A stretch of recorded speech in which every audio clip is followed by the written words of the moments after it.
الله وبركاته. أعوذ بالله من الشيطان الرجيم. بسم الله الرحمن الرحيم. عسى ربكم أن يرحمكم وإن عدتم عدنا وجعلنا جهنم للكافرين حصيرا. إن هذا القرآن يهدي للتي هي أقوم ويبشر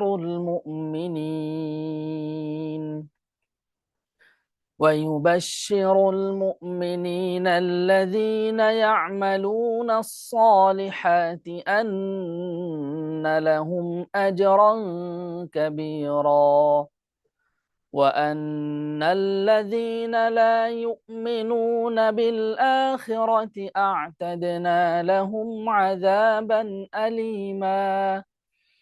ويدعو الإنسان بالشر دعاءه بالخير، وكان الإنسان عجولا.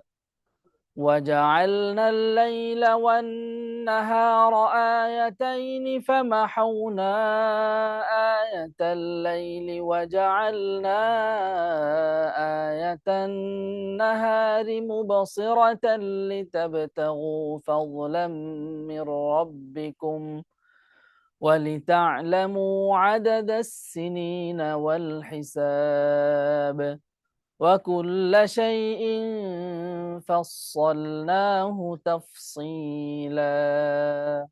صدق الله العظيم. السلام عليكم ورحمة الله وبركاته.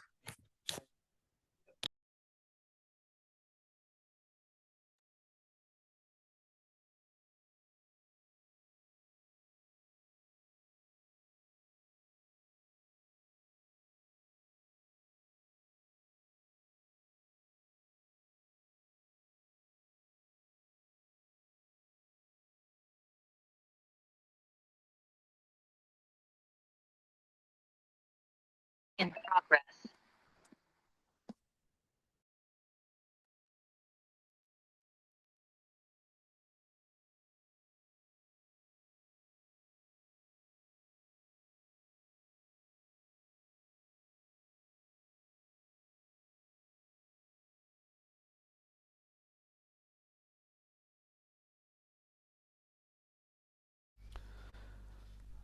আলহামদুলিল্লাহ, আমরা তেলাওয়াত শুনছিলাম।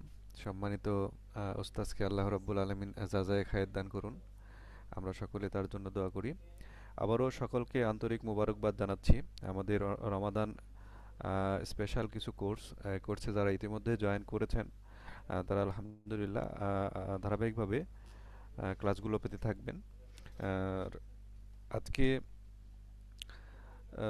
এই প্রোগ্রামের এখন আমরা আর কাল বিলম্ব না করেই আমাদের যেটা মধ্যমণি, আমাদের সকলের প্রিয় সম্মানিত শায়েখ, আমাদের তারবিয়া অনলাইন মাদ্রাসার স্বপ্নদ্রষ্টা, যার হাত ধরেই আমরা গুটি গুটি পায়ে সামনের দিকে অগ্রসর হচ্ছি দিনই দাওয়ার কাজকে সামনে রেখে, উদ্দেশ্যকে সামনে রেখে।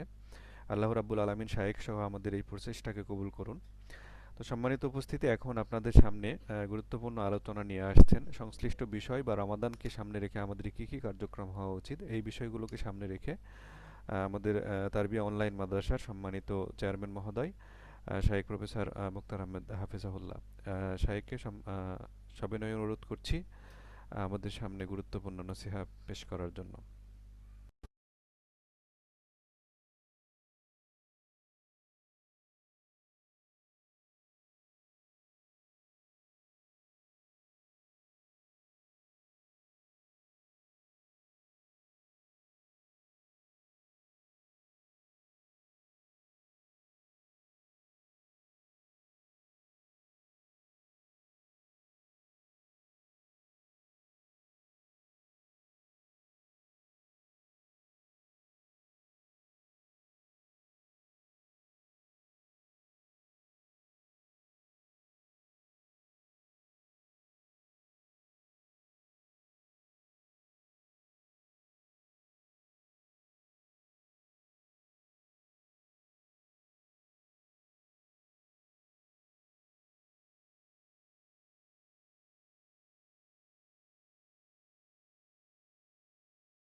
আসসালামু আলাইকুম, এটা দেবেন না?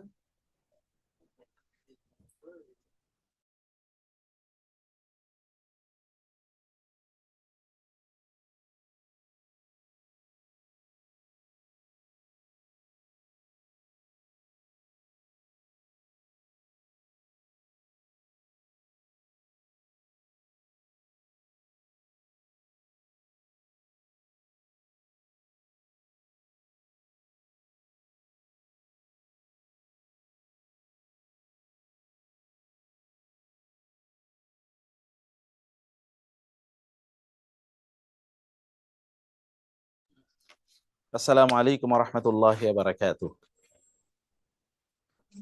ইন্নাল ওয়ালাইকুম হামদুলিল্লাহ ওয়াস আসসালাম। সালাতু ওয়াস সালামু আলা রাসূলিল্লাহ ওয়া আলা আলিহি ওয়া আসহাবিহি ওয়া মাওয়ালা মা বা'দ। রমাদান কারীম, রমাদান মুবারক, অর্থাৎ আল্লাহ তাআলা আমাদের রমাদানকে সম্মানিত, মর্যাদাবান এবং বারাকাপূর্ণ করে দিন। আল্লাহুম্মা আমিন। আপনারা সবাই কেমন আছেন? ইনশাআল্লাহ আলহামদুলিল্লাহ উস্তাদ। আল্লাহ তাআলা আপনাদেরকে আলহামদুলিল্লাহ। ভালো রাখুন সে দোয়া করি এবং ভালো আছেন সেই প্রত্যাশা করি। আলহামদুলিল্লাহ। রাসূলুল্লাহ সাল্লাল্লাহু আলাইহি ওয়াসাল্লামের উপর দরুদ এবং সালাম বর্ষিত হোক। আল্লাহুম্মা সাল্লি ওয়া সাল্লিম ওয়া বারিক আলা নাবিয়িকা মুহাম্মদ। আল্লাহুম্মা সাল্লি আলাইহি, আল্লাহুম্মা বারিক আলাইহি। তারবিয়া এডুকেশন নেটওয়ার্কের সাথে সম্পৃক্ত নতুন এবং পুরানো ভাই এবং বোনেরা, সবাইকে আল্লাহ সুবহানাহু ওয়া তাআলা এই রমাদানের বারাকা আর রহমা, মাগফিরা এবং ইতকুম মিনান নার দিয়ে ভর্তি করে দিন, পূর্ণ করে দিন। আল্লাহুম্মা আমিন। যারা আমাদের রমাদান কেন্দ্রিক 4টি কোর্সে ভর্তি হয়েছেন, আপনাদের সবাইকে স্বাগত জানাচ্ছি এবং আল্লাহ সুবহানাহু ওয়া তাআলার কাছে আপনাদের জন্য দোয়া করি। আল্লাহ তাআলা যে উদ্দেশ্যে আপনারা এখানে এঙ্গেজড হয়েছেন, অ্যাডমিশন নিয়েছেন, সম্পৃক্ত হয়েছেন, সেই উদ্দেশ্যগুলো আল্লাহ সুবহানাহু ওয়া তাআলা আপনাদের জন্য কবুল করে নিন। এবং আজকে যেভাবে আমরা এখানে একত্রিত হয়েছি দ্বীনি শিক্ষা অর্জনের জন্য, ঠিক এভাবে যেন আমরা জান্নাতে একত্রিত হতে পারি। আল্লাহ তাআলা আমাদেরকে সেই মর্যাদা এবং সম্মান দান করুন। সম্মানিত ভাইয়েরা এবং বোনেরা, দ্বীনি জ্ঞান অর্জন করা এটা কোনো লাক্সারি না, অথবা এটা কোনো পার্ট টাইম জব না, অথবা ধরুন এটা কোনো উইশ, উইল, ডিজায়ার, এক্সপেকটেশন এগুলোর উপর নির্ভর করে না, অথবা এগুলো এমন না যে এটা এসকেপেবল, আপনি অপশনাল, আপনি করলে করলেন, না করলে না করলেন, এরকম না। বরং দ্বীনি জ্ঞান অর্জন করা আমাদের প্রত্যেকের জন্য এতটা জরুরি যতটা জরুরি নিঃশ্বাস নেওয়া। এই যে আমরা শ্বাস প্রশ্বাস নিচ্ছি না, শ্বাস প্রশ্বাস নেওয়া যতটা জরুরি, দ্বীনি জ্ঞান অর্জন করা ততটা জরুরি। কারণ দ্বীনি জ্ঞান আমাদেরকে বাঁচিয়ে রাখে। মানুষের জীবন তো দুই রকম, একটা জীবন হলো তার ফিজিক্যাল, শারীরিক, একটা হলো তার আধ্যাত্মিক। আমাদের শরীরটাকে বাঁচিয়ে রাখে হলো খাদ্য, কিন্তু আমাদের আত্মাকে বাঁচিয়ে রাখে দ্বীনি জ্ঞান। আত্মাকে বাঁচিয়ে রাখার উপকরণ বা খাদ্য যদি আমরা তাকে না দেই, তাহলে তো আত্মা মরে যায়। তখন শরীর আত্মার উপর প্রভাবশালী হয়। আর শরীর যদি প্রভাবশালী হয়, তাহলে কি হতে পারে তাতে বুঝতে পারেন। তাহলে বন এবং জঙ্গলের যে সকল জন্তু জানোয়ার আছে তার মতো আমাদের জীবন হয়ে যায়।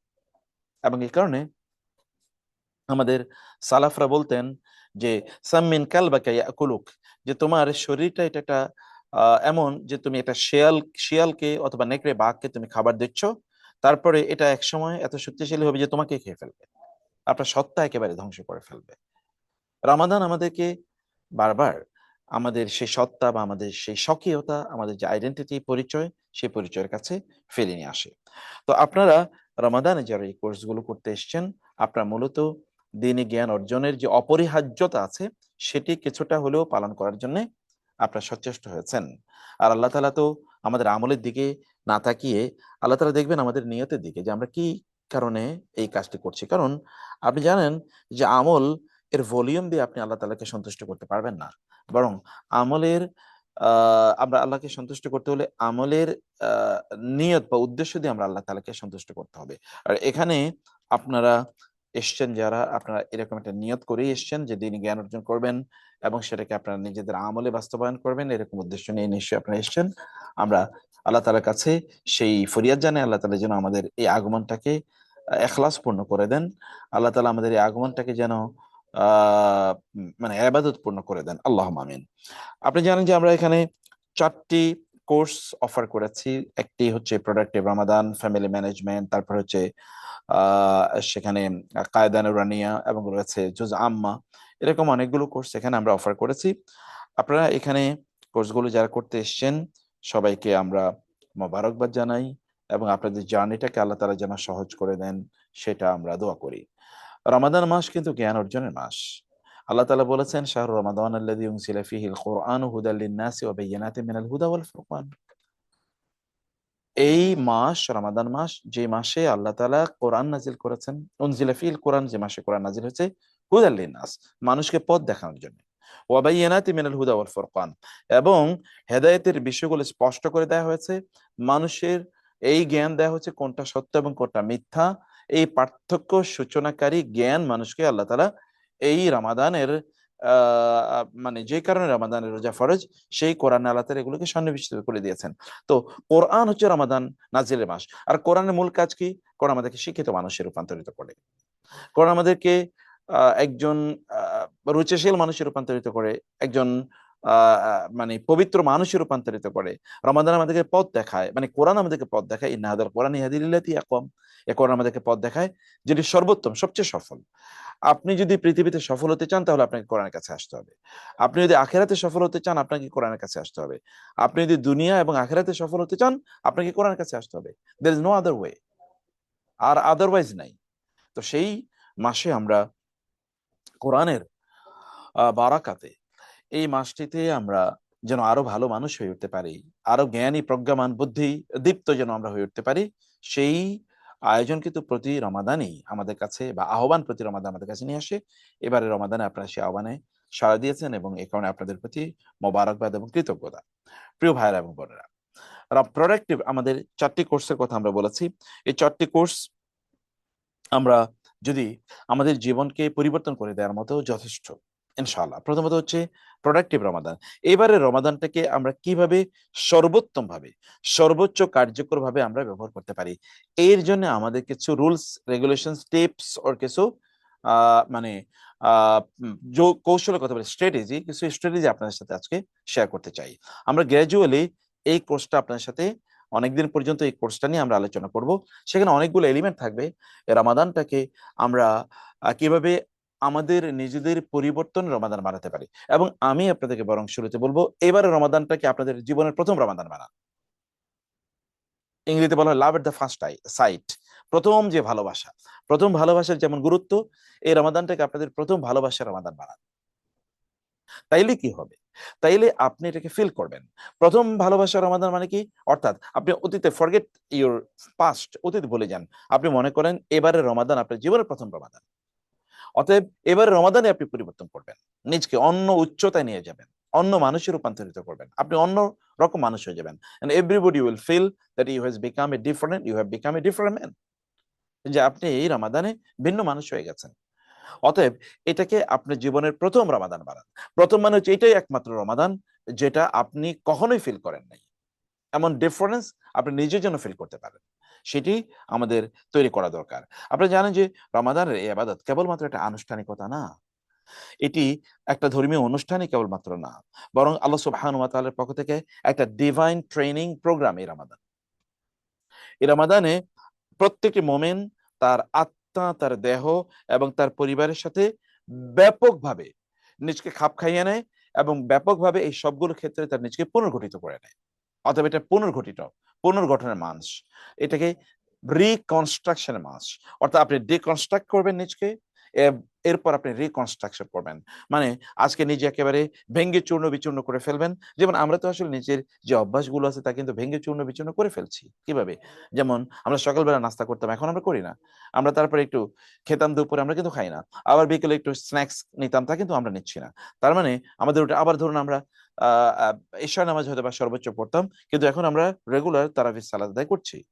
আবার ভোর রাতে উঠে তাহাজ্জুদ নামাজ আদায় করা, এটা খুব অ্যাবসলিউটলি রেয়ার ছিল আমাদের জীবনে, কিন্তু আমরা তা করছি। আবার রমাদানের বাইরে ভোর রাতে খাবারের কোনো অভ্যাস কি আমাদের আছে? না।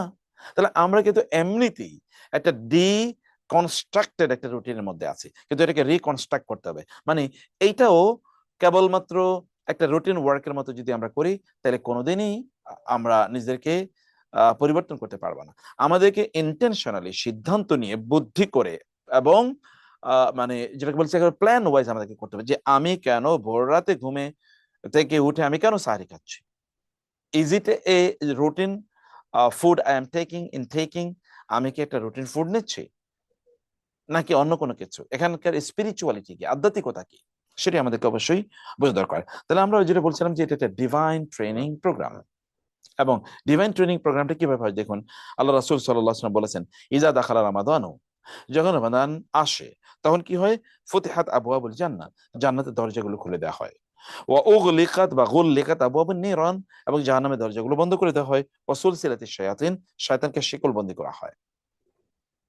রমাদান যখন আসে তখন আল্লাহ সুবহানাহু ওয়া তাআলা আসমানের দরজাগুলো উন্মুক্ত করে দেন, বরকতের দরজাগুলো আমাদের জন্য উন্মুক্ত হয়ে যায়। এখানে আপনি যদি দেখেন, আমরা আল্লাহ তাআলার ইবাদত বা ভালো কাজ অথবা আল্লাহওয়ালা বা ফেরেশতা তুল্য মানুষে রূপান্তরিত হওয়ার জন্য যা কিছু প্রয়োজন, রমাদান আল্লাহ তাআলা এরকম একটা ব্যবস্থা করে দেন, জাহান্নামের দরজাগুলো বন্ধ করে দেয়া। তার মানে আপনি চাইলেও জাহান্নামে যেতে পারবেন না রমাদানে কাজ করে, অথবা রমাদানে আপনার জন্য জাহান্নামে যাওয়ার রাস্তাটাকে আল্লাহ তাআলা টাইট করে দিয়েছেন। কারণ শয়তান আমাদেরকে মানে জাহান্নামের দিকে রাখে, সে তোমাদেরকে ডাকে জান ইলান নার আল্লাহু ইয়াদউকুম ইলা দারিস সালাম, আর আল্লাহ তাআলা আমাদেরকে জান্নাতের দিকে ডাকান। তো শয়তানকে যেহেতু আল্লাহ তাআলা বন্দী করে রাখেন, ফলে জাহান্নামে ডাকার এখন আর লোক কিন্তু নাই। সে কারণে আমরা যদি জাহান্নামে যাই তাহলে এটা আমাদের নিজেদের চয়েসে বা আমাদের নিজেদের জেদাজিদের কারণে আমরা নিজেরা জেদ করে জাহান্নামে যাচ্ছি, অথচ আল্লাহ সুবহানাহু ওয়া তাআলা জান্নাতে যাওয়ার জন্য আমাদের জন্য রাস্তা তৈরি করে দিয়েছেন। Yes, you can come, the way, the road is very broad and easy, বিশাল রাস্তা, তুমি জান্নাতে আসতে পারো। এবং কি ওয়া গুল্লিকাত আবওয়াবুন নার, এবং জাহান্নামের দরজাগুলো আল্লাহ তাআলা বন্ধ করে দিয়েছেন। তার মানে আপনি চাইলে গুনাহ করতে পারবেন না, গুনাহ করা খুবই কঠিন করে দিয়েছেন আল্লাহ তাআলা, এবং জান্নাতে যাওয়া সহজ করে দিয়েছেন, অর্থাৎ সওয়াবের কাজগুলো আল্লাহ তাআলা সহজ করে দিয়েছেন। কিভাবে? আপনি জানেন রাসূলুল্লাহ সাল্লাল্লাহু আলাইহি ওয়াসাল্লাম বলেছেন, যদি আপনি এমন একটা এনভায়রনমেন্ট পান যে এনভায়রনমেন্টে দিনই কাজ করলে অ্যাপ্রিশিয়েটেড হবেন, আপনি না করলে বরং আপনাকে মানুষ বিভিন্ন খারাপ কথা বলবে, তখন ওইটা কিন্তু আপনার জন্য একটা এমন একটা এনভায়রনমেন্ট যেটা রাসূলুল্লাহ সাল্লাল্লাহু আলাইহি ওয়াসাল্লাম বলেছেন যে এটি তোমরা তোমরা একটা একটা বড় পজিটিভ এনভায়রনমেন্টে তোমরা আছো, যে এনভায়রনমেন্টে ভালো কাজ করলে লোকেরা তোমাকে অ্যাপ্রিশিয়েট করে, খারাপ কাজ করলে লোকেরা তোমাকে মানে নিন্দা করে, ফলে লোকেরা চাইলেও খারাপ কাজ করতে পারে না, মানে অন্যদের নিন্দার ভয়ে। অন্য নিন্দা করবে সেই ভয়, তো এটা নিষিদ্ধ, সেই ভয়ে আপনি খারাপ কাজ বাদ দেবেন সেটা সত্য, কিন্তু ওইটাও কিন্তু একটা এক ধরনের ডিটারেন্ট, এক ধরনের ব্যারিয়ার, ওইটাও কিন্তু মানুষকে খারাপ কাজ থেকে দূরে রাখার জন্য আল্লাহ তাআলা কর্তৃক প্রদত্ত কিন্তু একটা কি উপকরণ। তো রমাদানও তো এটা সর্বত্র দেখুন, আপনি ইচ্ছা করলে কি আপনি বাজারে গিয়ে মানে বা হোটেলে গিয়ে খেতে পারবেন? হোটেলগুলো বন্ধ। দেখেন না, এটা পৃথিবীতে কি, এটা কি এত সহজ কাজ? পৃথিবীতে এরকম আপনি দেখবেন না। গোটা পৃথিবীর প্রশাসনকে যদি একত্রিত করা হয়, একটি দেশের মানুষের রমাদানের বাইরে মানুষের বাধ্য করা যে তারা দিনের বেলা খাবে না, রাতের বেলায় কেবলমাত্র খাবে, এটা বাধ্য করার জন্য আপনি দেখবেন তো কতজন লোককে পাবেন। আপনি দেখবেন এরপরে লোকেরা দিনের বেলা তারা হয়তো লুকিয়ে টুকিয়ে খাবে, রাতের বেলা তারা হয়তো ঘুম থেকে উঠে খাবে না, এরকম করবে। কিন্তু রমাদান কে কাকে পাহারা দিচ্ছে? No, nobody is watching or nobody is controlling, কিন্তু স্টিল প্রত্যেকে everybody is performing, everybody is acting as per the declarations of Allah সুবহানাহু ওয়া তাআলা। তাহলে বোঝাচ্ছে যে রমাদানে আল্লাহ তাআলা আমাদের জন্য একটা পজিটিভ এনভায়রনমেন্ট তৈরি করে দেন, এবং রাসূলুল্লাহ বলেছেন ইন্নাকুম তাজিদুনা আওয়ানা, তোমরা তো তোমাদের ভালো কাজের জন্য এখন সাহায্যকারী পাও, কারণ প্রত্যেকে ভালো কাজ করছে।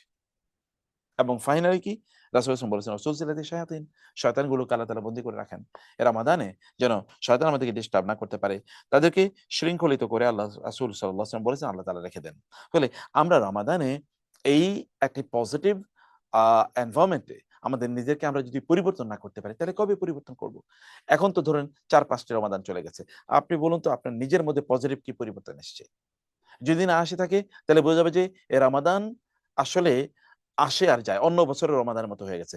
আমরা আবারও বলছি, এটাকে আপনার জীবনের প্রথম রমাদান বানান, যে রমাদানটি আপনি ইউর ফিলিং এবং আপনি ডিসাইড করেই প্রত্যেকটা কাজ করছেন, আপনি সিদ্ধান্ত নিয়ে প্রত্যেকটা কাজ করছেন। মনে রাখবেন, সিদ্ধান্ত নিয়ে যদি ইবাদত না করেন, এই সিদ্ধান্ত নিয়ে যদি রোজা না রাখেন, তাহলে রোজাও কবুল হবে না, এটা কেবল মিয়ার ফাস্টিং হবে। সিদ্ধান্ত নিয়ে রোজা রাখা মানে হচ্ছে আল্লাহ বলেছেন আমাকে রোজা রাখতে, এবং রোজা রাখলে আল্লাহ সন্তুষ্ট হবেন, এবং রোজা আমার ফরজ ইবাদত, আল্লাহ সন্তুষ্টির জন্য আমি রাখছি, এগুলো যদি আপনি সিদ্ধান্ত না নেন, তাহলে রোজার কোনো লাভ নাই, কোনো কাজ নাই, এগুলো কোনো কাজে লাগবে না কিয়ামতের দিন। ইট শুড নট বি কেবল আমাদের ফাস্টিং শুধুমাত্র এমন যেন না হয়। 2 নম্বর হচ্ছে যে এই রোজার গভীরত্ব আছে, কিন্তু রোজার মাধ্যমে আমরা কিন্তু তাকওয়ার দিকে মানে অগ্রসর হচ্ছি। এই কারণে আল্লাহ তাআলা বলেছেন লাআল্লাকুম তাত্তাকুন, যেন তোমরা তাকওয়া অবলম্বন করো। এখন বলুন তো আপনার মধ্যে তাকওয়া ডেভেলপ করছে কিনা? ইত্তাকিল মাহারিমা তাকুন আবাদান নাস, রাসূলুল্লাহ সাল্লাল্লাহু আলাইহি ওয়াসাল্লাম বলেছেন হারাম জিনিসগুলো মানে বাদ দাও, তাইলে তুমি সবচেয়ে বড় ইবাদত গুজার হবা। এখন বলুন তো এই রমাদানে আমাদের তাকওয়া লেভেলটা কতটুকু পর্যন্ত এসছে? রমাদানে যদি আমাদের তাকওয়া ডেভেলপ না করে, তাহলে এই রমাদান রোজা সত্যিকার অর্থে আমাদের মধ্যে পরিবর্তন করবে না, বা এই রোজা কবুল হয়েছে এটা আপনি এটা আপনি দাবি করতে পারবেন না। কারণ তাকওয়া মানে হচ্ছে আল্লাহ সুবহানাহু ওয়া তাআলার উপস্থিতি সদা সর্বদা সর্বত্র আল্লাহর উপস্থিতিটাকে অনুভব করা। আপনি যখন রাতের বেলা ডিভাইস নিয়ে বসে আছেন, তখন আপনি উপলব্ধি করছেন যে আল্লাহ তাআলা আমাকে দেখছেন। যখন আপনি কোনো কাজ করছেন, তখন আপনি হারাম কোনো জিনিস করছেন, তখন আপনি, অথবা যখন ইনকাম করছেন, যখন কোনো কথাবার্তা বলছেন, যখন কোনো দিকে তাকাচ্ছেন, তখন আপনি ফিল করছেন যে আল্লাহ তাআলা আমাকে দেখছেন। এটাকে বলে তাকওয়া। এই অনুভূতি রমাদানে আমরা তৈরি করতে পারছি কিনা? যদি না করতে পারি, তাহলে বোঝা যাবে যে রমাদান ব্যর্থ না, আমরা ব্যর্থ। কারণ রমাদান তো আর ব্যর্থ হবে না, এটা আল্লাহ তাআলার দেয়া বিধান। অতএব রমাদান ব্যর্থ নয়, বরং আমরা রমাদানে ব্যর্থ হয়েছি। ব্যর্থ যেন আমরা না হই। অথবা আধুনিক প্রেক্ষাপটে যদি আমরা বলি, মানে আপনি সত্যিকার অর্থে যদি একজন মুত্তাকি মানুষ হতে চান, রমাদান যদি আপনার মধ্যে তাকওয়া ডেভেলপ করতে হয়, তাহলে আপনাকে ডিজিটাল ফাস্টিং করতে হবে। কেবলমাত্র এই যে মানে খাদ্য পানীয় থেকে ফাস্টিং করলে হবে না, ডিজিটাল ফাস্টিং। তার মানে আপনি কি পরিমাণে স্ক্রল করছেন অপ্রয়োজনে, একেবারে মানে মোবাইল ধরছেন তো এরপরে স্ক্রল, অথবা কি পরিমাণ অপ্রয়োজনে ইউটিউব ধরেন আপনি দেখছেন, অথবা কি পরিমাণ টেলিভিশন দেখছেন, বা কি পরিমাণ হারাম গান আপনি শুনছেন। ফলে আপনাকে digital fasting is very important. আপনার স্ক্রিন টাইমকে আপনাকে ব্যাপক পরিমাণ কমিয়ে দেওয়া লাগবে। আপনার সোশ্যাল মিডিয়া আননেসেসারি সার্ফিং, এটাকে আপনাকে একেবারে মানে বন্ধ করে দিতে হবে, অথবা একেবারে সিগনিফিকেন্টলি কমিয়ে দিতে হবে। এবং অপ্রয়োজনীয় বিনোদন, অপ্রয়োজনীয় কথা, অপ্রয়োজনীয় কাজ এবং অপ্রয়োজনীয় মানে যদি বলি মানে শোনা, অপ্রয়োজনীয় পড়া, সেটাও কিন্তু আপনাকে বন্ধ করতে হবে। রমাদানে সারাদিন আপনি নোবেল মানে কোনো উপন্যাসের বই পড়ে কাটিয়ে দিয়েছেন, এটা কি আপনার তাকওয়ার কোনো ইন্ডিকেটর? নো, এটা তাকওয়ার ইন্ডিকেটর না। তাহলে বোঝা যাচ্ছে যে আমাদেরকে ডিজিটাল ফাস্টিং করতে হবে, হারাম ফাস্টিং, মানে হারাম থেকে আমাদেরকে ফাস্টিং করতে হবে। তাইলেই বুঝতে পারবো যে রমাদান সত্যিকার অর্থে আমাদের জীবনে কার্যকর হচ্ছে। 3 নম্বরে যেটা বলতে চাই আমরা, তা হলো যে রমাদানে আপনি প্রতিদিন কিন্তু সীমাহীন পুরস্কার পেতে পারেন। প্রতিদিন আপনি রমাদানে সীমাহীন পুরস্কার পেতে পারেন। কিভাবে? রাসূল সাল্লাল্লাহু আলাইহি ওয়াসাল্লাম বলেছেন, মান সামা রমাদানা ঈমানান ওয়া ইহতিসাবান গুফিরা লাহু মা তাকাদ্দামা মিন যামবি। কেউ যদি আল্লাহর প্রতি যথাযথ বিশ্বাস করে যে আল্লাহই আমাকে পুরস্কার দেবেন এবং আল্লাহ আমি রোজা রাখলে সন্তুষ্ট হবেন, কেউ যদি এই অনুভূতি নিয়ে রোজা রাখে এবং আল্লাহ তাআলাই আমাকে প্রতিদান দেবেন, এই বিশ্বাস নিয়ে রোজা রাখে, তাহলে তার অতীতের সব গুনাহ আল্লাহ মাফ করে দেবেন। একবার চিন্তা করে দেখুন, আপনি সিদ্ধান্ত নিয়েছেন আল্লাহ আমাকে নির্দেশ দিয়েছেন, এই কারণে আমি রোজা রাখছি। পাড়া প্রতিবেশী কে বলছে, অথবা স্বামী স্ত্রী, অথবা বাবা মা, অথবা ভাই বোন, অথবা ফ্রেন্ড সার্কেল, কে কি বলছে, দ্যাট ইজ নট মাই মানে কে বলে ডিটারমিনিং ফ্যাক্টর। আমার জন্য ডিসিশন মেকিং ফ্যাক্টর হলো যে আল্লাহ তাআলা আমাকে নির্দেশ দিয়েছেন। এটা হলো আল্লাহর প্রতি ঈমান। অতএব এই সময় অন্য কোনো হারাম কাজ আমি করব না, ও ইহতিসাবান, এবং আল্লাহ আমাকে পুরস্কার প্রদান করবেন। তাহলে আমাদের অতীতের সব গুনাহ মাফ হয়ে যায়। অতএব এটা ইট হ্যাপেন্স এভরি ডে। এটা এরকম না যে রমাদান রোজা রাখার একেবারে শেষের দিকে 30 দিন পর আপনাকে এই ডিক্লারেশন দেওয়া হবে না। It is declared every day that all of your future sins, all of your past sins are forgiven by Allah. আপনার অতীতের সব গুনাহ আল্লাহ তাআলা মাফ করে দিয়েছেন। অতএব আমরা প্রথমত যে কথাটি বলেছি, তাহলে যে রোজার একটা সর্বশ্রেষ্ঠ উপহার আল্লাহর পক্ষ থেকে। 2 নম্বর হচ্ছে যে এটা একটা ডিজিটাল ফাস্টিং লাগবে, এটা সত্যি করতে তাকওয়ার দিকে আমাদেরকে এগিয়ে যেতে হবে। এবং 3 নম্বর আমরা বললাম রমাদানের প্রতিদিন আমরা প্রচুর পরিমাণ কিন্তু মানে গিফট আল্লাহর পক্ষ থেকে পেতে পারি। সেটা আমরা পাওয়ার জন্য আমাদের নিজেকে আমরা তৈরি করছি কিনা, এটি অবশ্যই আমাদের দেখা দরকার।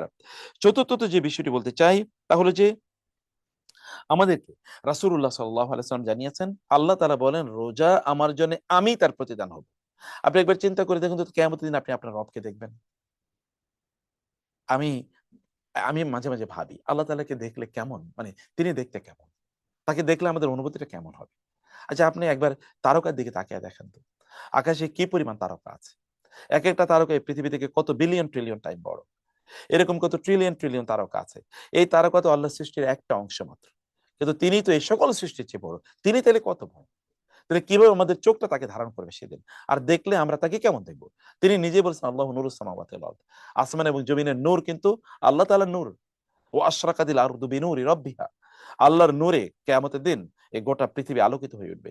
এবং ফালাম্মা তাজাল্লা রাব্বুহু জাআলাহু দাক্কা, মুসা আলাইহিস সালাম আল্লাহ তাআলাকে দেখতে চেয়েছেন, আল্লাহ তাআলা বললেন তুমি ওয়ালাকিন ইনজুর ইলাল জাবাল, এই পাহাড়ের দিকে তাকাও, ফাইন ইস্তাকাররা মাকানু ফাসাউফা তারানি, যদি এই পাহাড় তার নিজের জায়গায় থাকে তাহলে তুমি আমাকে দেখতে পাবা। কিন্তু ফালাম্মা তাজাল্লা রাব্বুহু, যখন আল্লাহ তাআলা একটু তাজাল্লি, সামান্য একটু নূর কেবল ঝলকালো, তখন কি ওই পাহাড় পড়ে গেল। মুসা আলাইহিস সালাম তখন বেহুশ হয়ে পড়ে গেলেন। ফালাম্মা ফাকা, যখন তার হুঁশ ফিরে আসলো, ক্বালা ইন্নী তুবতু ইলাইক ওয়া ইন্নী মিনাল মানে তখন তিনি বললেন, আল্লাহ আমি আপনার কাছে এটা চাই, তো আমি ভুল করছি, আপনি আমাকে ক্ষমা করে দেন, আমি তওবা করছি। ওয়া ইন্নী মিনাল মুসলিমিন, আমি আত্মসমর্পণ করছি আপনার কাছে। আর সেই রবকে আপনি কিয়ামতের দিন দেখবেন, এটা চিন্তা করা যায়? আল্লাহ তাআলাকে যদি আপনি কিয়ামতের দিন দেখতে পান, দেখতে পেতে চান, তাহলে আপনাকে রোজা রাখতে হবে, এবং সেটা তার জন্যই রাখতে হবে। কারণ আল্লাহ তাআলার যে গুণ, এই গুণ কিন্তু রোজাদারের মধ্যে কিছু সময়ের মতো থাকে। তাহলে আল্লাহ তাআলাও খান না, কখনোই পান করেন না। আপনি রোজাদারও কিন্তু সারাদিন একটা নির্দিষ্ট সময় খানও না, পানও করেন না। এটা আর কারোর জন্য ঘটে না। এই কারণে এই রমাদানের এই যে মর্যাদা, এই মর্যাদা আল্লাহ সুবহানাহু ওয়া তাআলা আমাদেরকে দান করবেন। আমরা সংক্ষিপ্তভাবে যে কথাটি বলতে চাই প্রিয় ভাইরা এবং বোনেরা, রমাদানটাকে যদি প্রোডাক্টিভ করতে চান তাহলে আপনি 4টা কাজ করবেন। এর মধ্যে একটা কাজ হচ্ছে আধ্যাত্মিক প্রোডাক্টিভিটি, মানে আমরা বলি স্পিরিচুয়াল প্রোডাক্টিভিটি, মানে আমাদের নিজেকে আধ্যাত্মিকভাবে উৎপাদনশীল বানানো। আধ্যাত্মিকভাবে উৎপাদনশীল বানানো হতে হলেও আপনাকে কোরআনের তেলাওয়াত বাড়াতে হবে। রমাদানে কোরআন নাজিল হয়েছে, আর আপনি কোরআন তেলাওয়াত করবেন না, আল্লাহর কসম আপনি কোনোদিনই রমাদানের সত্যিকার স্বাদ পাবেন না।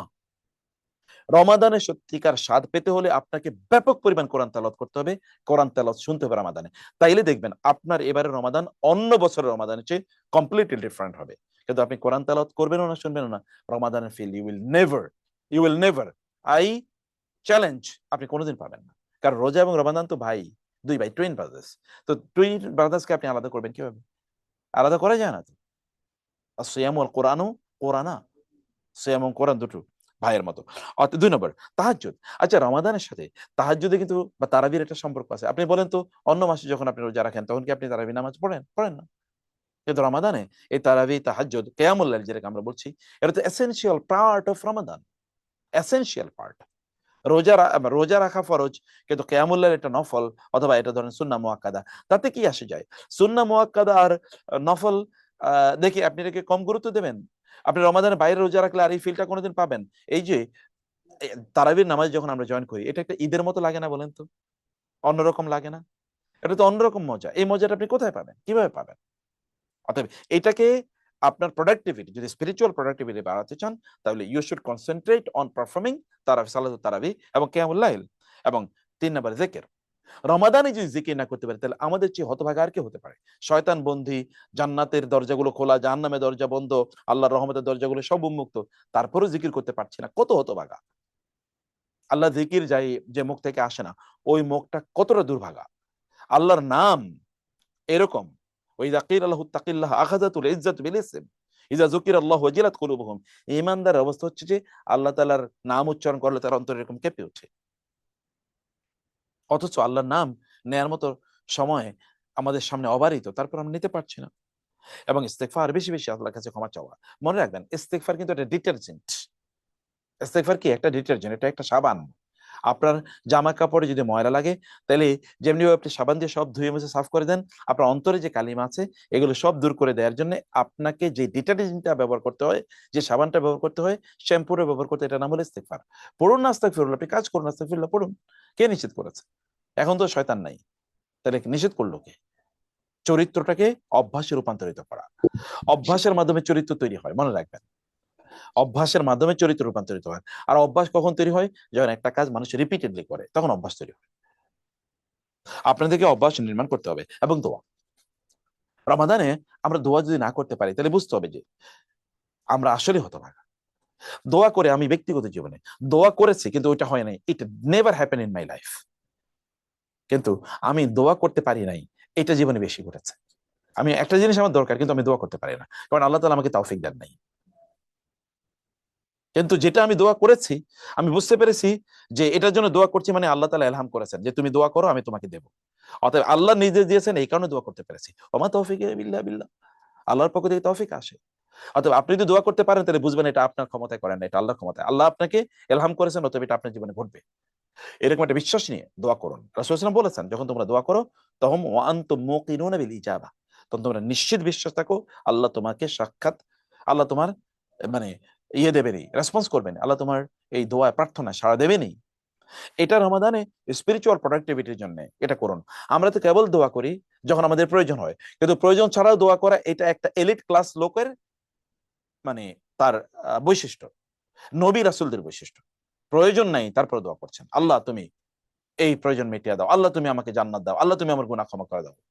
অথবা অন্য কারো, আপনার নিজের জন্য দোয়া করেন নাই, উম্মার জন্য দোয়া করুন, মুসলিমদের জন্য দোয়া করুন, আপনার ভাই বোনদের জন্য দোয়া করুন, আপনার আত্মীয় স্বজনের জন্য দোয়া করুন, বাবা মার জন্য দোয়া করুন, তাই না? এটা আমাদেরকে করতে হয়। স্পিরিচুয়াল প্রোডাক্টিভিটি ধরবে যে শারীরিক প্রোডাক্টিভিটি, মানে শরীরের দিক থেকে আপনাকে উন্নত থাকতে হবে। আপনি যদি শরীরের দিক থেকে যদি আপনি সুস্থ এবং স্বাস্থ্যবান যদি না থাকেন, তাহলে আপনি কিভাবে ইবাদত করবেন বলেন তো? আর এটাকে যদি আপনি করতে চান তাহলে আপনাকে কয়েকটা কাজ করতে হবে। এর মধ্যে এক নাম্বার কাজ হচ্ছে যে আপনাদের সাহারিটা ব্যবস্থাপনা করুন। অনেকেই সাহারি খায় কেবলমাত্র রোজা রাখার জন্য, যে ঠিক আছে আমি রোজা রাখার জন্য সাহারি খাচ্ছি। নো, সাহারি ইটসেলফ একটা ইবাদত। আবার কেউ কেউ মনে করে আমি সাহারি না খেলে আমি রোজা রাখতে পারবো, অত খাওয়ার দরকার নেই। তিনি বুঝতেই পারেন না সাহারি একটা ইন্ডিভিজুয়াল ইবাদত, এবং সাহারি খাবারটা একটা বরকতের খাবার। তো আমু বারাকাতিন, এটা রাসূল সাল্লাল্লাহু আলাইহি ওয়াসাল্লাম বলেছেন, এটা বারাকা এর খাবার। অতএব এই খাবারটা গ্রহণ করলে আপনি বরকত পাবেন। বরকতের কত ডাইমেনশন আছে আপনি জানেন? বরকত কিন্তু শারীরিক বারাকা আছে, স্পিরিচুয়াল বারাকা আছে। অতএব কোনো অবস্থায় সাহারিটাকে মিস করবেন না, in no way, at no any at any rate আপনি উঠবেনই অবশ্যই, এবং পরিবারের সবাইকে নিয়ে সাহারি খাবেন। যদি ক্ষুধা নাও থাকে সামান্য একটু খান, কয়টা খেজুর খান। রাসূল সাল্লাল্লাহু আলাইহি ওয়াসাল্লাম সেটা করতেন। সুন্নাহ প্র্যাকটিস হলো, এবং আপনার শরীরে যত পুষ্টিগুণ প্রয়োজন সব আপনি পেয়ে যাবেন। এন্ড ফাইনালি আপনি ইবাদত মুখর থাকলেন, কারণ ওই সময় উঠলে আপনি কয়েকবার আপনি হয়তো 2 রাকাত তাহাজ্জুদের নামাজ আদায় করবেন, আপনি হয়তো একটু ইস্তেগফার করবেন, আপনি হয়তো ধরেন একটু মানে জিকির আজকার করবেন। কমপক্ষে তো আপনি ফজরের নামাজটা যথাযথভাবে সময়মতো আপনি আদায় করবেন। তাহলে all of this are indicators যে আপনার ইবাদতগুলো রাইট ওয়েতে যাচ্ছে। সেটি আপনাদেরকে করতে হবে। ইফতারের পরিমিতি, এটা খুবই গুরুত্বপূর্ণ। ব্যক্তিগতভাবে আমার নিজের কথা বলি, আমি যেদিন ইফতার একটু বেশি খেয়েছি সেদিন আমি অসুস্থ, আর কোনো ইবাদত হয় না, ইবাদত হয় না। এবং এটা সত্যি করতে প্রত্যেকের জন্য মানে আমরা যদি মানে নিউট্রিশন সায়েন্সের দৃষ্টিতে বলি তাহলে এটা খুবই মানে যথাযথ। কারণ হচ্ছে ধরুন আপনার পাকস্থলীটা সারাদিন না খাওয়ার কারণে ও কিন্তু দুর্বল হয়ে আছে। যখনই আপনি সন্ধ্যায় প্রচুর পরিমাণে খাবেন তখন ও কিন্তু খাবারটা হজম করার জন্য যতটুকু সময় দরকার ততটুকু সময় তার নাই, আবার তার শারীরিক স্ট্রেংথও নাই। ফলে আপনার পাকস্থলী যদি খাবার হজম করতে গিয়ে প্রচুর পরিমাণ খাবার পাইছে, এখন ওইটাকে ডাইজেশন করতে হবে না? ডাইজেশন করতে গিয়ে ওই মেশিনটা যদি চলতে থাকে, আচ্ছা একটা মেশিন অনেক বেশি চললে কি হবে? এটা দ্রুত নষ্ট হয়ে যাবে, তখন আপনার মেশিনটা এটা দুর্বল হয়ে যায়, তখন খাবারগুলো হজম করতে গিয়ে এটা দুর্বল হয়। কিন্তু মনে রাখবেন এই মেশিন কিন্তু এমনি চলে না, মেশিনের সাথে কিন্তু এই মেশিনের সম্পর্ক আছে। ব্রেন থেকে সিগন্যাল যায় আপনার স্টোমাকে যে তুমি এটা হজম, তুমি এটাকে এভাবে ডাইজেস্ট করো। তখন কি হয়, ব্রেন সিগন্যাল দিতে দিতে ব্রেন হয়ে যায় ক্লান্ত, তখন মানুষ শুয়ে পড়ে, ঘুমিয়ে পড়ে, এরপরে আর তার ইবাদত হয় না। অতএব আপনি এমনিতেই তো আপনি সারাদিন পরে রোজা রাখার কারণে আপনি খেতে পারবেন না। আল্লাহ রাসূল দেখেন 1500 বছর আগে পৃথিবীর সবচেয়ে বড় সায়েন্টিস্ট, কিসের আমরা সায়েন্টিস্টদের পেছনে ঘুরি, তিনি পৃথিবীর সর্বশ্রেষ্ঠ সায়েন্টিস্ট। তিনি বলেছেন তোমরা, তিনি কি করেছেন, তিনি ইফতারে হয় মানে বেজোর পরিমাণে 1টা বা 3টা খেজুর খেতেন তিনি, আর সেটা না থাকলে তিনি পানি খেতেন। এরপরে দেখেন সারা রাত ইবাদত করেন কিভাবে। খাবার কম ইবাদতের মাত্রা বাড়বে, খাবার কম বুদ্ধি বাড়বে, জ্ঞান বাড়বে, প্রজ্ঞা বাড়বে। খাবার যদি বেশি থাকে তাহলে ব্রেন তো আর জ্ঞান অর্জনে কাজ করবে না, তখন ওইটা ডাইজেশনে সে মানে এঙ্গেজড হয়ে যাবে। অর্থাৎ প্রোডাক্টিভিটি বাড়াতে হলে আপনাকে কি করতে হবে, ইফতার পরিমিত খেতে হবে, সাহারিটাকে অবশ্যই খেতে হবে, এন্ড ফাইনালি আপনার ঘুমের ব্যবস্থাপনা করতে হবে। রমাদান আসলে ঘুম উলটপালট হয়ে যায়, এটা করা কোনোভাবেই যাবে না। ঘুমটাকে একেবারে নিশ্চিত করুন কখন আপনি ঘুমাবেন। আপনি তারাবির পর পর যত দ্রুত সম্ভব ঘুমিয়ে পড়ুন। আর যদি আপনি ধরুন 11টায় ঘুমান ফর এক্সাম্পল, তাহলে তো আপনি 4টায় নির্বিঘ্নে ঘুম থেকে উঠতে পারেন, কারণ এখন শীতকালে রমাদান হচ্ছে, এটা তো আল্লাহর পক্ষ থেকে একটা রহমত। রাত অনেক লম্বা। আপনি চাইলে ইচ্ছে করলে আপনি 5 ঘন্টা একেবারে সুন্দরভাবে ঘুমাতে পারেন, তারপরে উঠে আপনি 1 ঘন্টা তারাবি, 1 ঘন্টা আপনি তাহাজ্জুদের নামাজ আদায় করতে পারবেন। কিন্তু আপনাকে কন্ট্রোল করতে হবে। যেই ব্যক্তি নিজকে কন্ট্রোল করতে পারে তারা পৃথিবী কন্ট্রোল করতে পারে। যারা নিজেকে কন্ট্রোল করতে পারবে না তারা গোটা পৃথিবী না, তার পরিবারে সে কন্ট্রোল করতে পারবে না। অতএব নিজকে কন্ট্রোল করা শিখুন, তাইলে আপনি জগৎ কন্ট্রোল করতে পারবেন। আর নিজকে কন্ট্রোল করা শুরু হয় থেকে ঘুমের ব্যবস্থাপনা থেকে। আলি ঘুমিয়ে পড়ুন, কতটুকু ঘুমাবেন তা নিশ্চিত করুন, কখন কখন ঘুমাবেন তাও নিশ্চিত করুন। হ্যাঁ, দুপুরে একটু কাইলুলা নিতে পারেন, একটু হালকা চেয়ারের উপরে ধরে একটু বসে থাকলেন, 10 মিনিট 15 মিনিট বসে থাকলে আপনি দেখবেন কি এনার্জি ফিল করেন। আমি ব্যক্তিগতভাবে তা করে দেখেছি।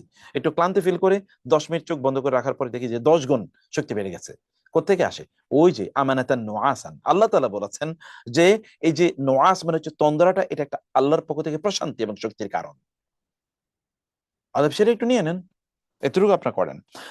তাইলে এখানে আমরা 3টে জিনিস বললাম। একটা হচ্ছে সাহরি ব্যবস্থাপনা, 2 নম্বর হচ্ছে ইফতার পরিমিতি, এন্ড 3 নম্বরে কি বলেছি আমরা? তা বলেছি যে আপনারা ঘুমের পরিকল্পনা করুন, কখন কখন ঘুমাবেন।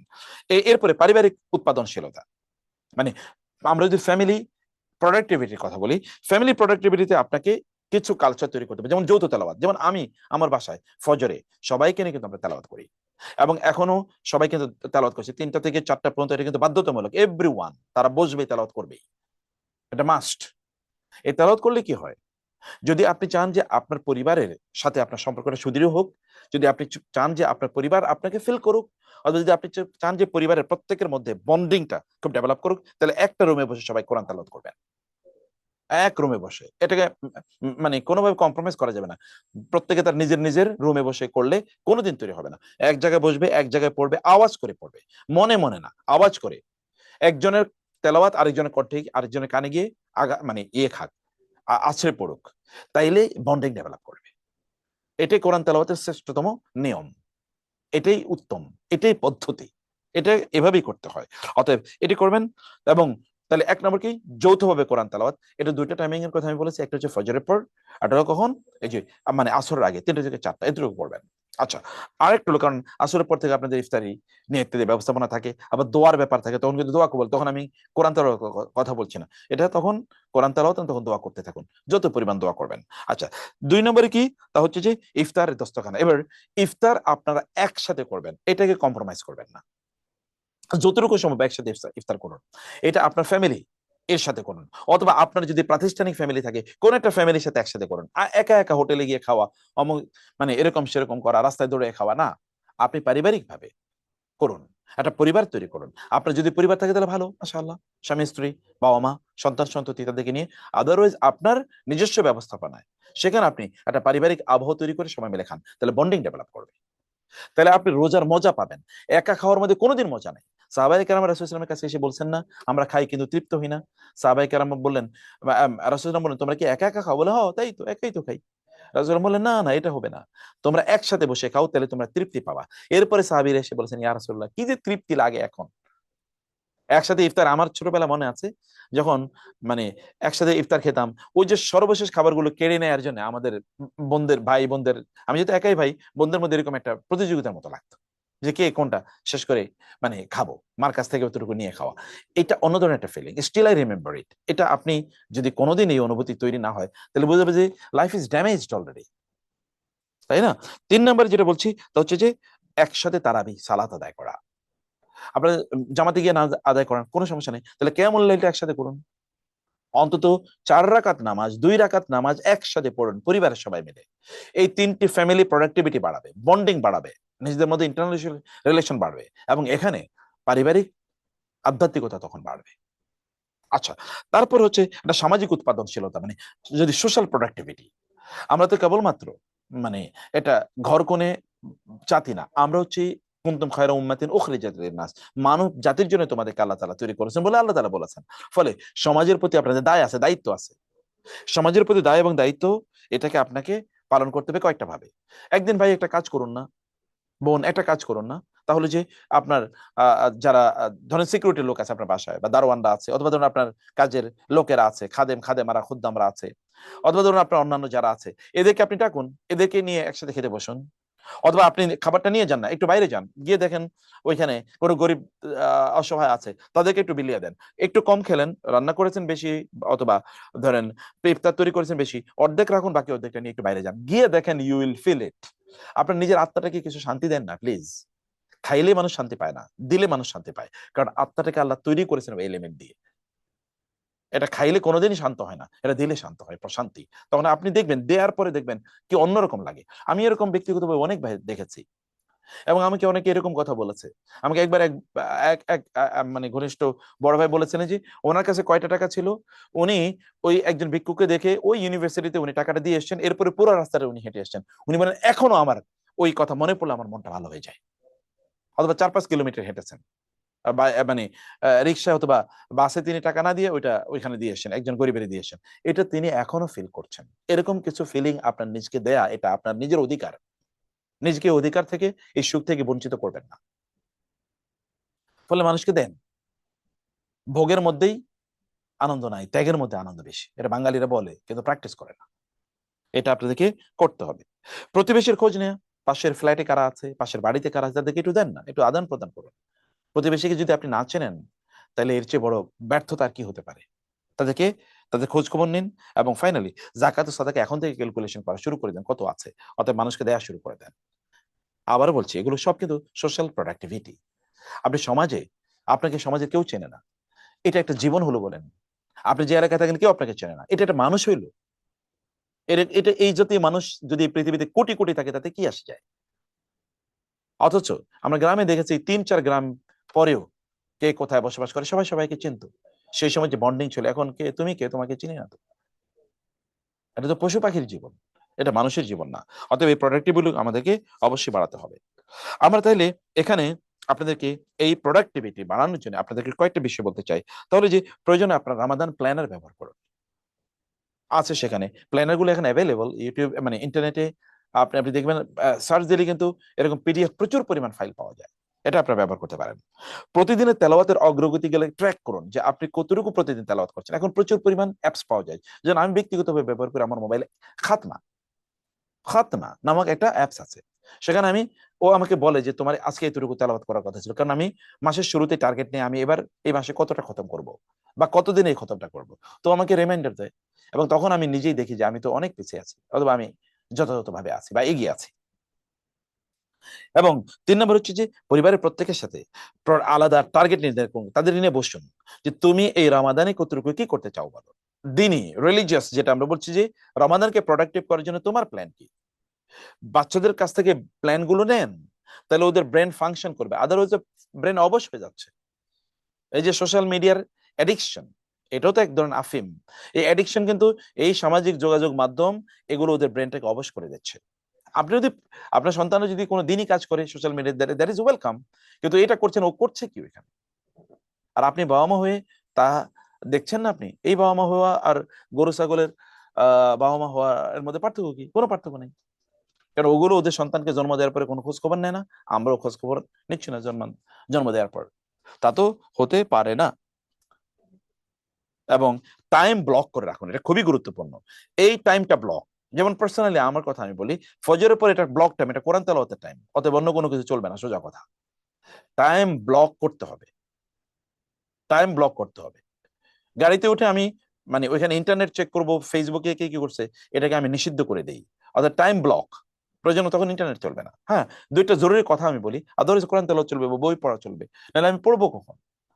পড়ার সময় নাই তো।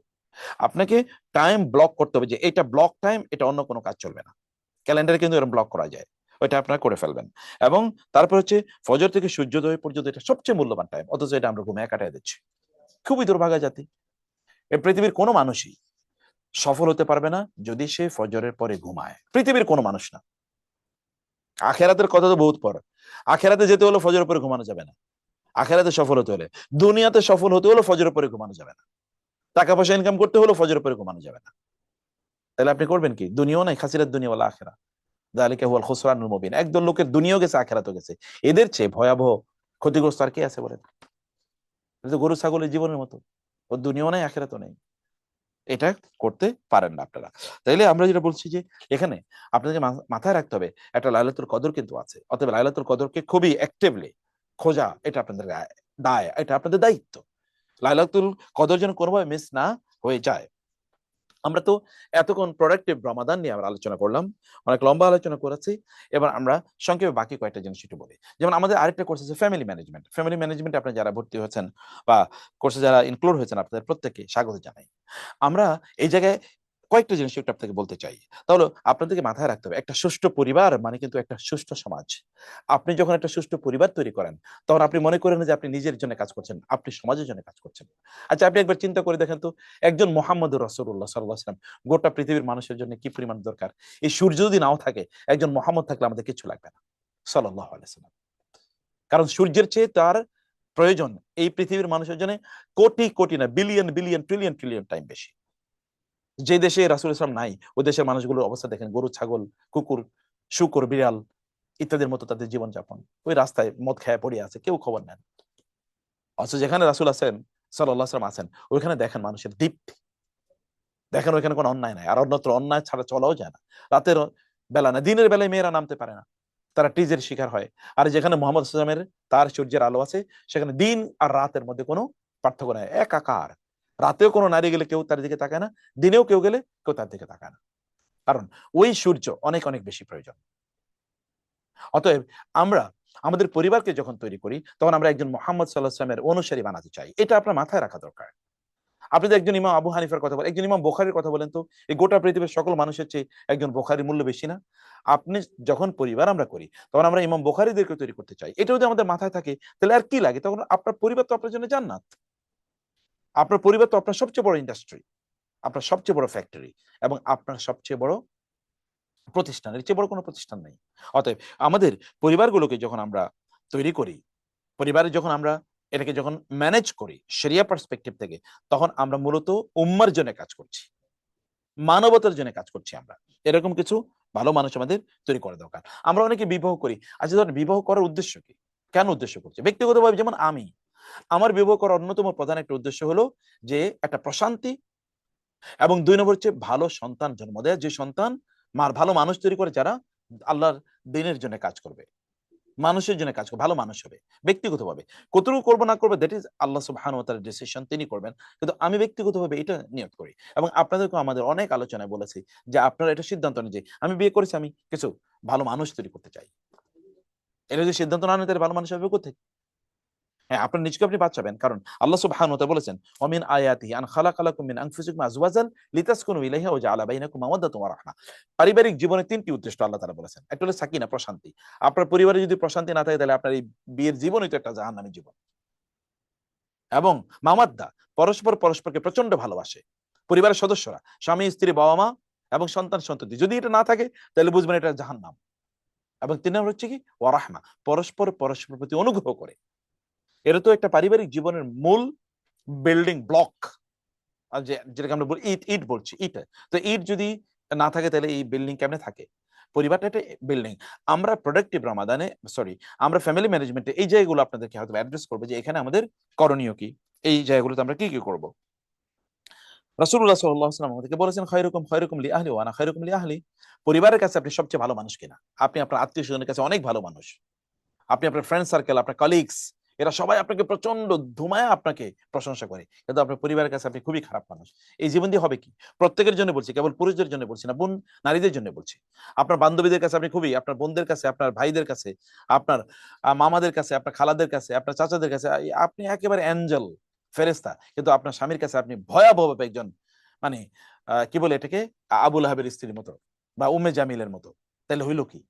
হাম্মালাতাল হাতাবের মতো। নো, আপনাকে হতে হবে যে আপনার স্বামীর কাছে সবচেয়ে সেরা নারী, আপনার স্ত্রীর কাছে আপনি সবচেয়ে সেরা পুরুষ, আপনার ভাই বোনদের কাছে আপনি সবচেয়ে ভালো ভাই অথবা ভাই সবচেয়ে ভালো বোন, আপনার আত্মীয়স্বজন যারা আপনার বাবা মার কাছে আপনি সবচেয়ে ভালো সন্তান। এটা যদি হতে পারি তাইলে আমরা শ্রেষ্ঠ। পরিবার যখন আমরা ফ্যামিলি যখন ম্যানেজমেন্টের কথা বলি তখন এটা কিভাবে আমরা ম্যানেজ করতে পারি, দ্যাট ইজ ভেরি ইম্পর্টেন্ট। এই জায়গাটা আমাদেরকে রাখতে হবে। রাসূল সাল্লাল্লাহু আলাইহি ওয়াসাল্লাম বলেছেন ওয়াশিরুহুন্না বিল মারুফ, পরিবারের প্রত্যেকের সাথে আমাদের মুআশারা, উঠা বসাটা এটা খুবই উত্তম ভাবে হতে হবে।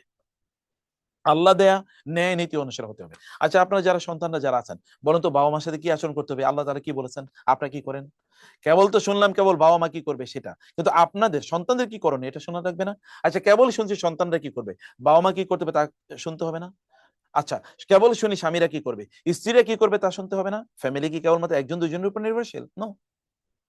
তো এই যে একটা ফ্যামিলি, এই ফ্যামিলিটা আমরা কিভাবে তৈরি করব? প্রত্যেকেই আমাদেরকে দায়িত্বশীল হিসেবে কাজ করতে হবে। প্রত্যেকে তার প্রত্যেকের দায়িত্ব আছে আলাদা। একটা প্রতিষ্ঠানে যদি আপনি বলেন পিয়নের দায়িত্ব কি কম, সিকিউরিটির দায়িত্ব কি কম, ওই সিকিউরিটি যদি ঠিক মতো দায়িত্ব পালন না করে তাহলে সন্ত্রাসীরা ঢুকে সব মানে হাইজ্যাক করে ফেলবে। তাহলে ওই সিকিউরিটির দায়িত্ব কিন্তু ওই যে প্রতিষ্ঠানের সিইও অথবা ম্যানেজারের চেয়ে কম না, এমডি বা চেয়ারম্যানের চেয়ে কম না। প্রত্যেকের মর্যাদাই আল্লাহ তাআলার কাছে সমান। তাকওয়ার উপর কেবল এটা বাড়তি কমতে হবে। এটা কাজের ধরন, কে কত বড় চাকরি করে, কে কত কম ছোট চাকরি করে, কে কত ব্যবসা করে, মানে কে কত ইনকাম করে, কে কত কম করে, এগুলো আল্লাহর কাছে ম্যাটার করে না। আল্লাহর কাছে ম্যাটার করে ইউ এভরিওয়ান ইজ রেসপন্সিবল। তোমাদের প্রত্যেকেই খুবই দায়িত্বশীল। এই দায়িত্বশীলতা কিভাবে আমরা পালন করব সেটি আমরা আলোচনা করব। আচ্ছা, রমাদানে আমাদের পারিবারিক ব্যবস্থাপনার কয়েকটা কৌশল একটু বলে এই চ্যাপ্টারটা একটু ক্লোজ করতে চাই। তাহলে যে রমাদানে আপনারা কে কখন তেলাওয়াত করবেন যেটা আমরা আগে বলেছি এটা করবেন, এবং তারাবির সালাত আপনারা একসাথে আদায় করবেন এটা আমরা বলেছি। রমাদানে পরিবারটাকে যতই বলেছি যে ডিজিটাল স্ক্রিন ফ্রি রাখুন, অর্থাৎ কেবলমাত্র নিজের পেটেই যেন রোজা না রাখে, নিজের চোখও যেন রোজা রাখে। অতএব কেবলমাত্র ফুড ফাস্টিং যেন না হয়, ডিজিটাল ফাস্টিং বা ডিভাইস ফাস্টিং যেন হয়। চলুন আমাদের ডিভাইস গুলো যেন ফাস্টিং করে, এটা আমাদেরকে করতে হবে। এবং খাবার টেবিলে আমরা কি করি, খাবার খাবার এটা নিয়ে আসো এটা নিয়ে আসো, ভয়াবহ অবস্থা। না, এই সময় কিন্তু দোয়া কবুলের সময়। অতএব খাবার টেবিলে আনুন খুব নীরবে নির্বিঘ্নে, মানে কোনো ধরনের হইচই থাকবে না। এবং সেখানে বসে তারপর দোয়া করতে থাকুন। এটা আপনাদেরকে মাস্ট করে ফেলবেন যে খাবারের ডাইনিং টেবিলে বা দস্তরখানে যখন আপনারা ইফতার খেতে বসবেন তখন আপনারা দোয়া করছেন বাধ্যতামূলক, এটাকে আপনারা অবশ্যই নিশ্চিত করবেন। 3 নম্বর বিষয় হচ্ছে যে রমাদানে সবাই যেন রোজা রাখে, ছোট বাচ্চাদেরকে রোজা রাখতে অভ্যস্ত করুন। না খেয়ে কোনোদিন মানুষ মারা যায় না। আবার বলছি, না খেয়ে মানুষ মারা যায় না। এটা ওই আপনার ওই যে বাংলাদেশের 74-এ যেই দুর্ভিক্ষ হয়েছিল এরকম হতে পারে, অথবা আফ্রিকাতে যেখানে খাবার নাই এরকম হতে পারে। আদারওয়াইজ না খেয়ে মানুষ মারা যায় না, মানুষ খেয়েই মারা যায়। অতএব বাচ্চারা যদি না খায় ওরা কোনোদিন মারা যাবে না। ওদেরকে কম খাওয়ার অভ্যাস যেমন তৈরি করা দরকার, রোজা যে আছে এটা ওদেরকে বুঝান। এখন তার স্কুলের পড়া, তার পরীক্ষা, তার এই সেই হাবিজাবি মিলিয়া ওগুলো ওকে ওর শরীরটা বাঁচাইতে চান, কিন্তু ওই শরীর জাহান্নাম থেকে বাঁচাইবে কে? এখন নাইলে বাঁচাই দিলেন খাওয়ায়া, জাহান্নাম থেকে বাঁচাবে কে? সেদিন কি আপনি বাঁচাবেন? সেদিন তো খবরই নেবেন না, বরং বলবেন আল্লাহ ওরে ছুড়ে মারো জাহান্নামে, আমাকে বাঁচাও। তো সেই দিন আসার আগে বরং তাকে জাহান্নাম থেকে বাঁচানোর উপকরণ আপনার নিজেরা তৈরি করুন। এবং যেটা হচ্ছে সাহরির সময়টাকে বলেছে একসাথে সবাই মিলে সাহরি খান, একসাথে তাহাজ্জুদের নামাজ আদায় করুন, একসাথে দোয়া করুন। ঠিক আছে, এটা আপনার ফ্যামিলিতে এটা তৈরি করে নেন ইনশাআল্লাহ। আর যদি এই পারিবারিক কালচারটা তৈরি করতে পারেন তাহলে সারা বছর একটা ইম্প্যাক্ট তৈরি হবে এর মধ্যে। কারণ সাইকোলজিতে, সোশ্যাল সাইকোলজিতে বলা হয় যে 21 দিন, আর একটা গবেষণায় দেখা যায় যে যদি 30 দিন কেউ একটা কাজ অব্যাহত ভাবে করে তাহলে ওটা তার হ্যাবিটে পরিণত হয়। এবং আপনি দেখবেন এখন রমাদানের পরেও কিন্তু আপনারা ওই যে তাহাজ্জুদের মানে ইয়ের সময় কিন্তু ঘুম থেকে উঠে যাবেন, মানে ইয়ের সময় ওই যে সাহরির সময় দেখবেন এটা আপনাদের কেমন অটো হয়ে যাচ্ছে। এটা কারণ কি? কারণ ওইটাকে আপনি খুব সিরিয়াসলি নিয়েছিলেন, এটা তখন হয়ে যাবে। যাই হোক, লাস্ট যেটা বলতে চাই তাহলে যে আপনারা এই সময় কিছু সাদাকা করার চেষ্টা করবেন, ফ্যামিলি সাদাকা। বাচ্চাদেরকে বলুন ওদেরকে কিছু টাকা পয়সা দেন, ওরও সাদাকা করা শিখুক। যাও তুমি এটা সাদাকা দিয়ে আসো, ওদের হ্যাবিট তৈরি করতে হবে তাদের মাঝে। এরপর 3 নম্বর, ইমাম নবী রাহিমাহুল্লাহ 40 হাদিস। ইমাম নবী রাহিমাহুল্লাহ 40 হাদিস, এটা আপনি জানেন ইমাম নবীর 40 হাদিস হচ্ছে ইসলামের একেবারে মূল। কেউ যদি এই 40 হাদিস জানে, আমি হলফ করে বলছি তিনি ইসলামের মৌলিক জিনিসগুলো তার জানা হয়ে যাবে, এত গুরুত্বপূর্ণ। এবং ওলামায়ে কেরাম দেখেন 40টা হাদিস, অথচ হাজার হাদিস হাদিস প্রায় 25-30 হাজার সহিহ হাদিস আছে। এর মধ্যে 40টা হাদিসকে ইমাম নবী সিলেক্ট যখন করেছেন, গোটা পৃথিবী এটাকে গোগ্রাসে গিলা শুরু করে দিল।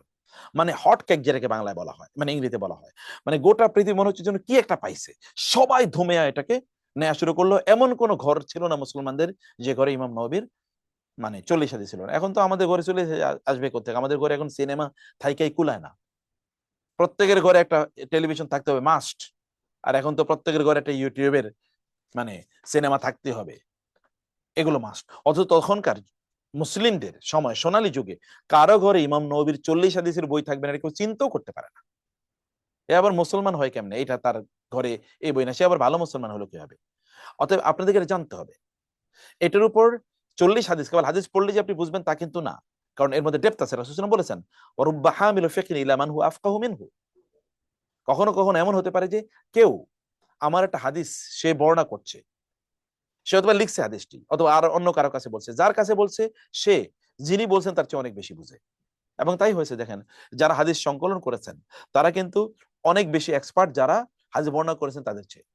আবার যারা হাদিস সংকলন করেছে তাদের চেয়ে যারা হাদিসের উপর গবেষণা করেছেন তারা অনেক বেশি এক্সপার্ট। যেমন ধরেন ইমাম শাফি রহমাল্লাহ ফর এক্সাম্পল, অথবা ইমাম মানে আহমদ হাম্বল, যদি তার হাদিসের সংকলন আছে, কিন্তু আপনি একবার চিন্তা করেন ইমাম আবু হানিফা রহমাল্লাহ, তার হয়তো ওইরকম বড় কোনো রিকগনাইজ হাদিসের কোনো সংকলন নাই, তিনি বড় কোনো ওই লেভেলের হাদিস কালেক্টরও না, কিন্তু হাদিস থেকে তিনি যে পরিমাণ উপকার নিয়েছেন উম্মার জন্য, এটা কতজন নিয়েছে? হাজার হাজার না, লক্ষ লক্ষ না, কোটি কোটি আলেম একত্রিত করলেও তো তার সমান হবে না।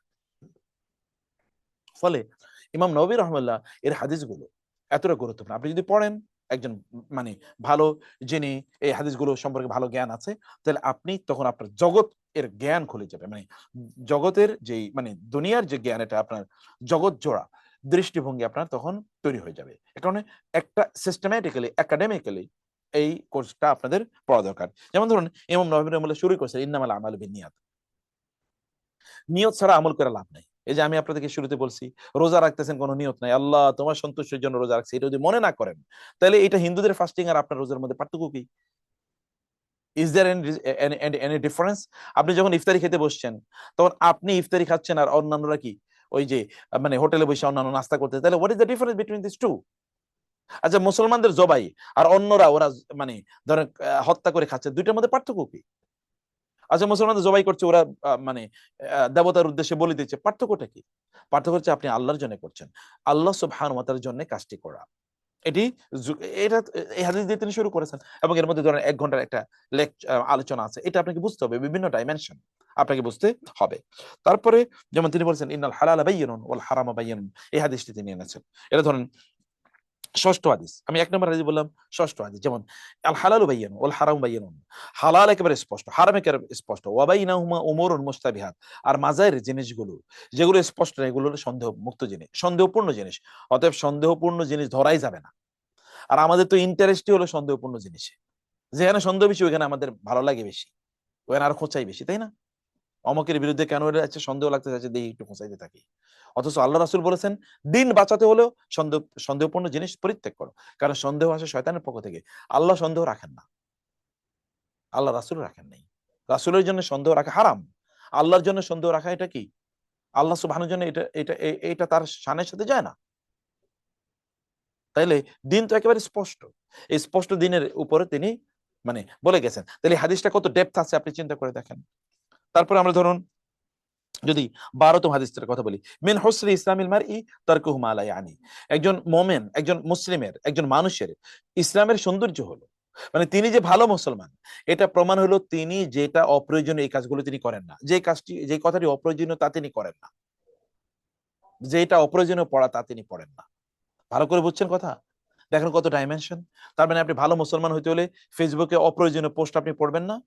আপনি এমদাদুল হক মিলন, হুমায়ুন আহমেদ, এরকম সমরেশ মজুমদার, বঙ্কিমচন্দ্র, এরকম ফালতু ফালতু মানুষের আপনি কি উপন্যাস পড়ে একেবারে ভাষায় ফেলাইছেন, এগুলো আপনার কি উপকারে লাগবে? না দুনিয়া না আখিরাতে কোনোটা উপকারে লাগবে না। যদি উপকারে লাগে, হ্যাঁ, আপনি দিনী কাজে এগুলোকে আপনি মানে সাহিত্য চর্চা করে আপনি দিনের কাজে লাগাবেন, তাইলে কোনো সমস্যা নেই, করেন, ইউ ডু ইট, বিকজ আপনার নিয়ত ভালো। আদারওয়াইজ আপনি আনন্দের জন্য পড়তেছেন, কিসের আনন্দ? এটা জ্ঞানের আনন্দ নাকি মনের আনন্দ? মনের আনন্দ কি এর মধ্যে পাওয়া যায়? এটা কি মনের আনন্দ দেওয়ার মতো জিনিস? তাহলে বোঝা যাবে যে এখানে আপনি বুঝতে হবে অপ্রয়োজনীয় কথা। এক জায়গায় বলছেন, কতক্ষণ কথা বললেন, কি কারণে বলছেন, ইউ নেভার নো। একজন মুসলমান প্রত্যেকটা শব্দ উচ্চারণের আগে তিনি বুঝেন যে আমি শব্দটা বলে লাভ কি, তিনি বুঝে শুনে শব্দ কথা বলেন।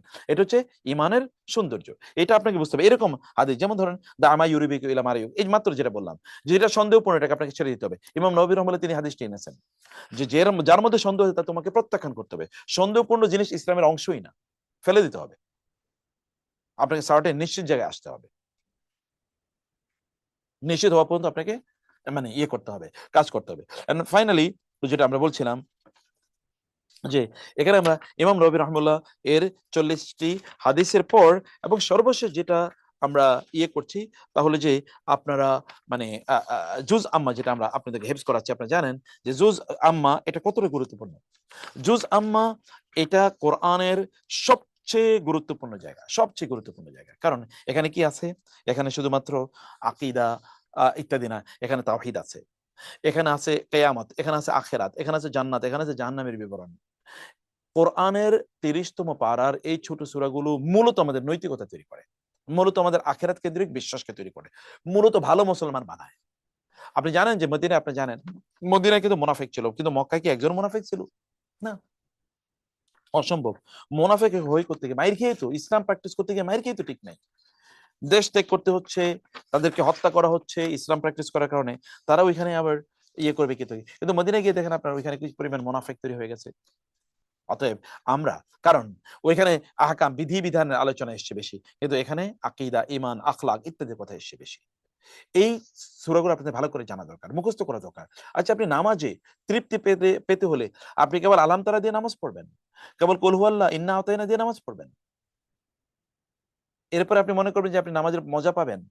নামাজে মজা পেতে হলে লম্বা সময় জুড়ে নামাজ পড়তে হবে, সময় জুড়ে নামাজ পড়তে হবে।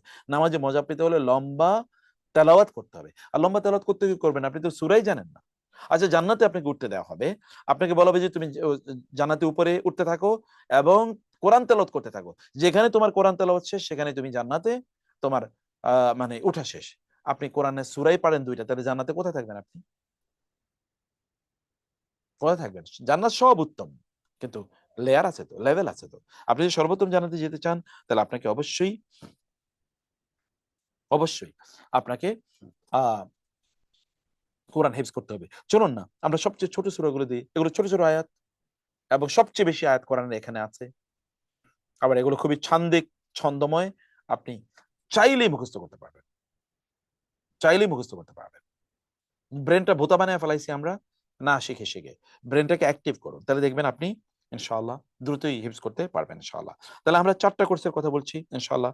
এগুলো সবই একটাই লক্ষ্য, তাহলে আল্লাহ সন্তুষ্টি অর্জন করা। একটাই লক্ষ্য, তাহলে দ্বীনি জ্ঞান অর্জন করা। একটাই লক্ষ্য, তাহলে রমাদানটাকে আমাদের জীবনের একমাত্র রমাদান বানানো, যে রমাদানের কথা আমি পরেও স্মরণ করব এবং আখিরাতে আমার মনে পড়বো, that was the Ramadan I have ever lived in my life, enjoyed in my life. এক নম্বর যে প্রোডাক্টিভ রমাদান, এটা আমরা আত্মশুদ্ধির কথা বলছি। দুই যে ফ্যামিলি ম্যানেজমেন্ট, আমরা পরিবার তৈরি করছি যার উপর ভিত্তি করে আমরা সমাজ বিনির্মাণ করব। তারপর হচ্ছে ইমাম নববীর 40 হাদিস, আমাদের জ্ঞানকে আমরা তৈরি করব, এবং জুজ আম্মা, কোরআনের সাথে আমাদের বন্ধনকে বাড়াবো। এগুলো যদি আমরা করতে পারি, তাহলে ইনশাআল্লাহ আল্লাহ সুবহানাহু ওয়া তাআলা আমাদের এবারের রমাদানটাকে আমাদের জীবনের সবচেয়ে সেরা রমাদান এবং আমাদের জীবনের প্রথম রমাদান, এজ ইফ আমি আমার জীবনে মাত্র জন্ম নিলাম এবং মাত্র আমার উপর রমাদান এর রোজা ফরজ হয়েছে, এরকম আমরা তখন করতে পারবো ইনশাআল্লাহ। বারাকাল্লাহ ফিকুম। আল্লাহ তাআলার কাছে আমরা ক্ষমা চাই, আল্লাহ তাআলা আমাদের ভুল ত্রুটিগুলো ক্ষমা করে দিন। এবারে রমাদানটাকে আমাদের জীবনের সর্বশ্রেষ্ঠ রমাদান বানান, একমাত্র রমাদান বানান, একক রমাদান বানান, প্রথম রমাদান বানান, এবং আল্লাহ তাআলা আমাদেরকে মোস্ট প্রোডাক্টিভ হওয়ার তৌফিক দান করো। আল্লাহুম্মা আমিন। আল্লাহুম্মা ইন্নাকা আফুউন তুহিব্বুল আফওয়া ফা'ফু আন্না। হে আল্লাহ, আপনি ক্ষমাশীল, ক্ষমা করতে ভালোবাসেন, আপনি আমাদেরকে ক্ষমা করে দিন। আল্লাহুম্মা আমিন। হে আল্লাহ, আপনি আমাদের তারবিয়া এর সকল কার্যকলাপকে কবুল করে নিন। এখানকার সকল অব্যবস্থাপনা আপনি দূর করে দিন এবং এখানকার সবকিছুর মধ্যে আপনি বারাকা প্রদান করুন। আল্লাহ, এখানকার টিমটাকে আপনি শক্তিশালী করে দেন, নিজেদের মধ্যকার বন্ধনকে আপনি শক্তিশালী করে দেন এবং এখানকার ক্রাইসিস গুলো আপনি দূর করে দেন, এবং আমাদের শিক্ষার্থীদের প্রতি যেই দায়িত্ব আমাদের রয়েছে, এই দায়িত্বগুলো যথাযথভাবে পালন করতে পারে সেই তৌফিক আপনি আমাদেরকে দান করুন। আমাদের পরিবারগুলোকে কল্যাণময় করে দিন, আমাদের শারীরিক সুস্থতা দান করুন, আমাদের দিনই সুস্থতা আপনি দান করুন, সকল অসুস্থতা আপনি আমাদের কাছ থেকে দূর করে দেন। আল্লাহুম্মা আমিন। হাযা ওয়া সাল্লাল্লাহু সুবহানাহু ওয়া তাআলা নবিয়িনা মুহাম্মদ ওয়া আলিহি ওয়া সাহবিহি আজমাইন। সুবহানাকাল্লাহুম্মা বিহামদিকা আশহাদু আল্লা ইলাহা ইল্লা আনতা আস্তাগফিরুকা ওয়া আতুবু ইলাইক। ওয়াসসালামু আলাইকুম ওয়া রাহমাতুল্লাহি ওয়া বারাকাতুহু।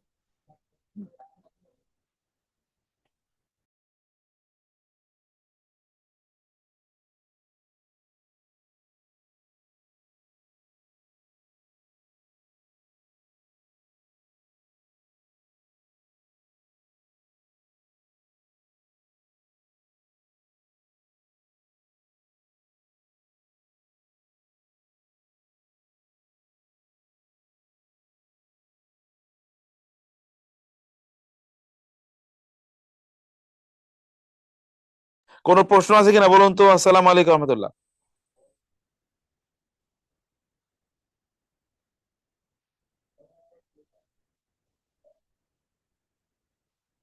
কারো কি কোনো প্রশ্ন আছে?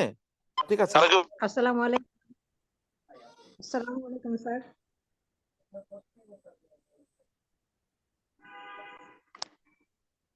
স্যার আসসালামু আলাইকুম। ওয়ালাইকুম আসসালাম ওয়া রাহমাতুল্লাহি ওয়া বারাকাতুহু। জি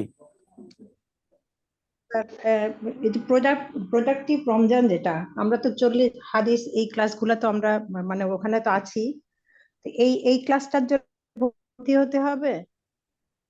এটা ইয়ে আছে না শাকিল?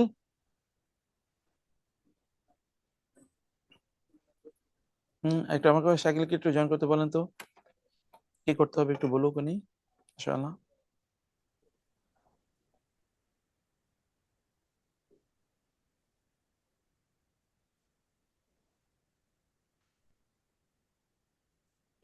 ইমাম নববীর 40টা হাদিস ক্লাসে আমি আছি স্যার। আচ্ছা আপা, আসসালামু মাশাআল্লাহ। আলাইকুম স্যার। ওয়ালাইকুম আসসালাম। হ্যাঁ একটু কথা বলুন, একটু কথা বলুন। জি জি, আমাদের প্রত্যেকটা কোর্স হচ্ছে আলাদা আলাদা কোর্স। প্রত্যেকটা কোর্সের জন্য জয়েনের জন্য আলাদা আলাদা ফি আছে এবং ফিটা খুবই সামান্য। আমাদের ম্যানেজমেন্টের খরচের জন্য সেটা ফিটা নেওয়া হয় সাধারণত। তো প্রত্যেকটা কোর্সে যদি ভর্তি হতে চান তাহলে আলাদা আলাদাভাবে ভর্তি হতে হবে ইনশাল্লাহ। এটা লিঙ্কটা কোথায় পাবো? যোগাযোগ করে নেব? জি জি, আমাদের যেখানে আপনি ইমাম নববীর 40 হাদিস কোর্সে ভর্তি হয়েছেন ওখানে যোগাযোগ করলেও আপনি ভর্তি হতে পারবেন ইনশাল্লাহ। জি জি, ইনশাআল্লাহ ইনশাআল্লাহ। স্যার দোয়া করবেন আমার জন্য। জি আপা, ঠিক আছে ঠিক আছে। আসসালামু আলাইকুম রহমতুল্লাহি ওয়া আসসালামু বারাকাতুহু। আলাইকুম রহমতুল্লাহ বারাকাতু। আমি জানতে চাচ্ছিলাম, আমি তো এই কোর্সের কোনো রেজিস্ট্রেশন কিছু দেখি নাই কোথাও, হয়তো আমি মিস করে গেছি। আমি কি ওই রেজিস্ট্রেশন ফর্ম পেতে পারি? জি জি তাহলে আমি অবশ্যই। কাইন্ডলি আমি ট্রাই করতাম, মানে আমি রেজিস্ট্রেশন করতে চাচ্ছিলাম। বলুন কথা বলতে। জি অবশ্যই পারবেন ইনশাল্লাহ। আপনি কোথায় পাবো সেটা? আমাদের হোয়াটসঅ্যাপ নাম্বারে নক দিতে পারেন যদি আপনার কাছে থাকে, না হলে আর অফিসিয়াল আমাদের যে ফেসবুক পেজ আছে এখানেও নক করতে পারেন। Facebook page? আচ্ছা, এখানে কি আমি যে মানে যেখানে বাকারা কোর্স, তারপরে হচ্ছে সিরা কোর্সে যেখানে কন্টাক্ট করছিলাম ওখানে কন্টাক্ট করলে হবে? হ্যাঁ হ্যাঁ অবশ্যই ইনশাল্লাহ। আচ্ছা ঠিক আছে, জাজাকাল্লাহ খাইরান। এখন নববী কোর্সটা কি অনেকদিন আগে শুরু হয়ে গেছে? না এখনো 40 শুরু হাদিস? হয়নি, হয়ে যাবে ইনশাল্লাহ। আগামীকাল থেকে আমাদের ক্লাস শুরু হবে আশা করছি। ইনশাআল্লাহ, তাহলে আমি আজকে দেখি রেজিস্ট্রেশন করা যায় কিনা। কিন্তু আপনারা কি এখন আমাদের সিরা কোর্সের রেজিস্ট্রেশন ফর্মটা আবার দিতে পারেন ওস্তাদ? তাহলে খুবই ভালো হয়, তাহলে ফর্মটা এখনই ফিল আপ করে ফেলতে পারি। আহ, আচ্ছা, আমি আপনাকে এখানে ইয়াটা দিয়ে দিচ্ছি, কন্ট্যাক্ট নাম্বারটা দিয়ে দিচ্ছি। এখানে একটু যোগাযোগ করেন কষ্ট করে। এখানে তো লিংক আচ্ছা, দেওয়া যায় না, এটা একটু ইয়ে হয়ে যায় আর কি। না আমি বলছি যে আমাদের যে সিরা কোর্স ওখানে তো লিঙ্কগুলি দেওয়া যায়, আমি ওখানে পাই নাই খুঁজে, আমি এখন খুঁজলাম। আচ্ছা, সিরা কোর্সের গ্রুপে আছেন আপনি? জি জি, আমি তো সিরা আচ্ছা কোর্সের আচ্ছা, গ্রুপে সিরা আছি। কোর্সের গ্রুপে আমি দিয়ে দিচ্ছি ইনশাআল্লাহ। আচ্ছা, জাজাকাল্লাহ খাইরান। ওকে, জাজাকাল্লাহ আসসালামু খাইরান আলাইকুম। ওস্তাদ, আমাদের জন্য দোয়া করবেন। জি জি, ফি আমানিল্লাহ। আমার কোশ্চেন হলো যে ফ্যামিলি ম্যানেজমেন্ট এটা কত বছর থেকে মানে কারা করতে পারবে আর কি? আসলে এটা 18+ যে কেউ করতে পারবে, বা তাছাড়াও যারা ফ্যামিলি নিয়ে গবেষণা করতে চায় বা জানতে চায় সবাই করতে পারবে ইনশাআল্লাহ। বাচ্চা থেকে বাচ্চা বাদে যারা বোঝার মতো ফ্যামিলি, বোঝার মতো অবস্থা আছে তারা জি, প্রত্যেকেই জি, জি। করতে পারবে। আসসালামু আলাইকুম। ওয়ালাইকুম আসসালাম।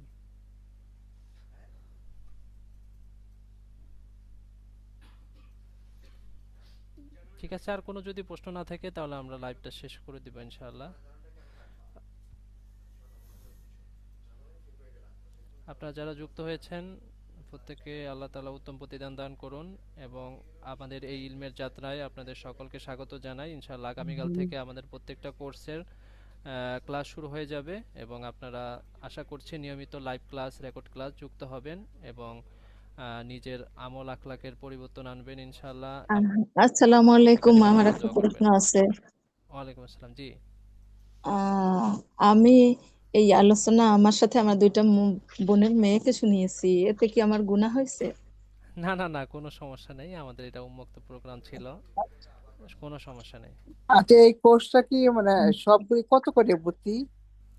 এক একটা কোর্সের এক এক ফি আমাদের সাধারণত। ইমাম নববীর 40 হাদিস কোর্সের 1000 টাকা ফি, প্রোডাক্টিভ রমাদান এটা হচ্ছে 1000 টাকা ফি। ফ্যামিলি ম্যানেজমেন্ট অত্যন্ত কম প্রাইজে আমরা দিয়েছি এবার 500 টাকা ফিতে। আর হচ্ছে আমাদের জুজাম্মা যে হিপস কোর্সটা আছে এটা 1500 টাকা ফি এবার করা হয়েছে। ও আচ্ছা, ফ্যামিলি ম্যানেজমেন্টে যারা ওইটা চাই আর কি, ওইটা তারা আজকে দিতে পারবো না। সিরা কোর্সে আছি তো, গ্রামারে আচ্ছা, আছি, সিরা কোর্সে সিরা আছি। কোর্সে আমরা নোটিশ দিয়ে দেবো ইনশাআল্লাহ, যাতে হ্যাঁ আপনারা দিয়ে দিয়ে না, তারা আজকেই ইয়েটা ভর্তি পেয়ে হয়ে যান যায়। ইনশাআল্লাহ। জি জি আচ্ছা ইনশাআল্লাহ। আচ্ছা ঠিক আছে।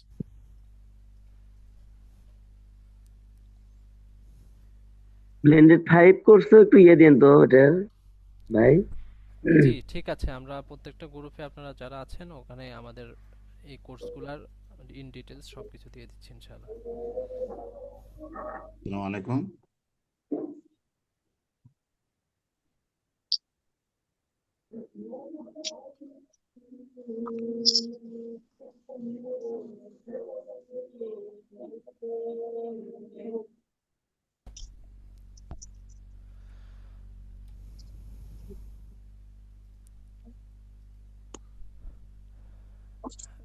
আর প্রশ্ন না থাকলে আমরা তাহলে আজকের মতো এইভাবে এখানে বিদায় নিচ্ছি ইনশাআল্লাহ। আপনাদের সকলকে আবারও জাযাকাল্লাহ খাইর আমাদের সাথে যুক্ত হওয়ার জন্য।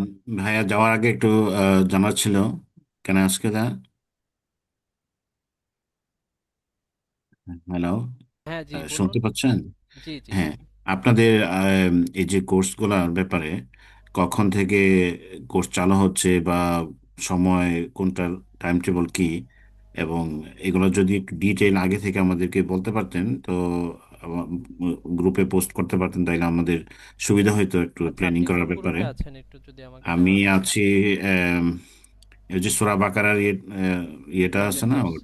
হ্যাঁ হ্যাঁ হ্যাঁ। জি ব্লেন্ডেড আচ্ছা কোর্সে। ঠিক আছে, আমরা তো ওখানে দিয়ে দিচ্ছি এগুলো ইনশাআল্লাহ। মনে হয় হ্যাঁ পোস্ট করা হয়নি, এই জন্য জি আমাদের জি। ইনফরমেশনটা ছিল না, এভাবে প্ল্যানিংটা হয়নি।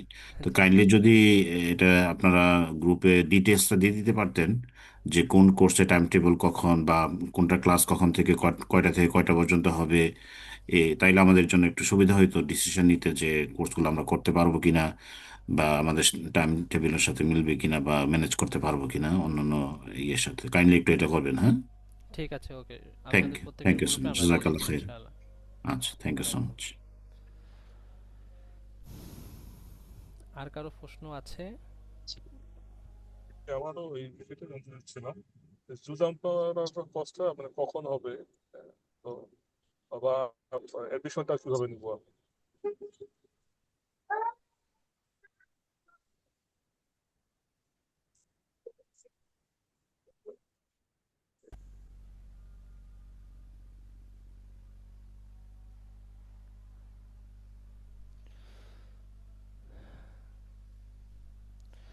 আমাদের অলরেডি এখানে আজান দিয়ে দিয়েছে, এখন হচ্ছে নামাজের সময়, তো আমরা এখানেই লাইভটা শেষ করতে যাচ্ছি। আবারও অসংখ্য ধন্যবাদ আপনাদের সকলকে আমাদের সাথে যুক্ত হওয়ার জন্য। আগামীকাল আপনাদের সকলের সাথে যার যার নিজস্ব ক্লাসে দেখা হচ্ছে ইনশাআল্লাহ। আসসালামু আলাইকুম ওয়া রাহমাতুল্লাহি ওয়া বারাকাতুহু। আসসালামু আলাইকুম ওয়া রাহমাতুল্লাহি ওয়া বারাকাতুহু।